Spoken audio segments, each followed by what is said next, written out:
రాత్రి ఇక్కడ వస్తామని నేను డ్యూటీ మిగించుకొని పాస్టర్ గారు మేము ఇంటి దగ్గర 4:30కి బయలుదేరినాము. కరెక్ట్గా హైవే రోడ్లో వచ్చేటప్పుడు యాక్చువల్లీ నా కళ్ళ ముందర అన్ని సిచ్యువేషన్స్ చాలా చూసినాను. పంచర్ అయితే బండి ఇట్లా కదిలిపోయి ఎగిరిపోవడం అట్లా జరుగుతుంది. మేము వచ్చేటప్పుడు ప్రేయర్ ఎక్కడికి పోయినా మేము ఫ్యామిలీగా ప్రేయర్ చేసుకుని బయలుదేరుతాము.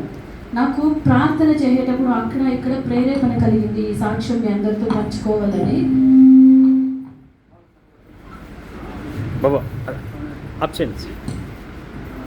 భయంకరమైన హైవే, ఇంకా 7 గంటలు అవుతుంది ఆ ప్రాంతంలో. ఏమైందంటే మా కారు ఇట్లా కదులుతున్నట్లు అనిపించింది. పాస్టర్ గారు జస్ట్ ఇట్లా కొంచెము పంచర్ అయితే ఎట్లా వెళ్తుంది టైరు అట్లా పోతా ఉంది. సరే మేము ఏం పంచర్ అయినట్లు ముందుకు వెళ్తాంది. పాస్టర్ గారు ఏదో అనుకొని కొంచెం 1 నిమిషం వరకు బండిని తోలేసినారు. చూస్తే అది మా బండి పంచర్ అయిపోయింది. కింద వెళ్ళి చూసినాము, అది టైర్ ఎట్లుందంటే మొత్తం చీలిపోయి ఇట్లా పార్ట్స్ అయిపోయింది టైర్ అంతా. కానీ దేవుని మహాకృప, ఆ హైవేలో మాకు ఏమీ కాకుండా, నిజంగా ఆ సిచ్యువేషన్ చూసి నాకు రాత్రి చాలా భయం వేసింది. నువ్వున్నా వయసప్ప మాకు తోడుగా.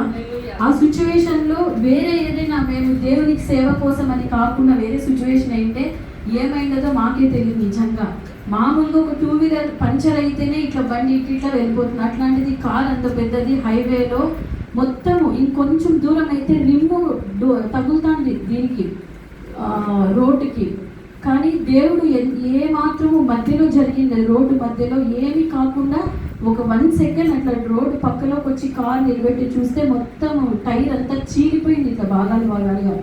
అయినా దేవుడు మాకేమీ కాకుండా సురక్షితంగా దేవుడు మమ్మల్ని ఇక్కడ నడిపించాడు. అది దేవుని మహాకృప. అది అయిపోయిన తర్వాత నేను, నా పిల్లలు, పాస్టర్ అంతా కారులో అంతా ఇప్పుడు పాడిన పాటలు, నువ్వు మాకు తోడుగా ఉన్నావు యేసప్ప, మీరు మాకు తోడు ఉంటే ఏ భయం ఉండదు.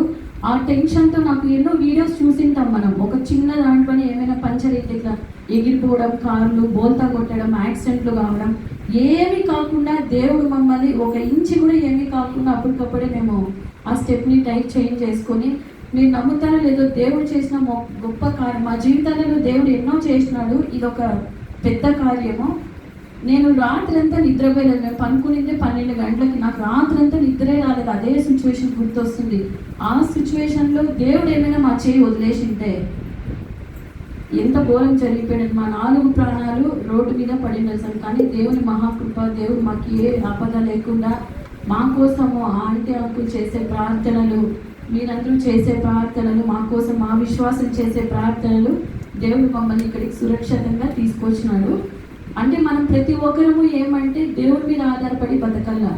మనం ఇక్కడ ఏదో వచ్చినాము వెళ్ళిపోయామని కాకుండా ఖాళీగా వచ్చిన హృదయాలలో దేవుని వాక్యాన్ని నింపుకొని దాని ప్రకారమే లోకంలో జీవించాల. సో ఇప్పుడు పాస్టర్ గారు మన మధ్యలో ఉన్నారు. ఆయన కాదు, దేవుడు మనతో మాట్లాడబోతున్నాడు. ప్రతి ఒక్కరూ ఆ వాక్యాన్ని స్వీకరించి, తన మాటలను స్వీకరించి మన హృదయాల్లో దాన్ని నాటుకొని దాని ప్రకారం ఈ లోకంలో జీవించాలని మీ అందరినీ వేడుకుంటానని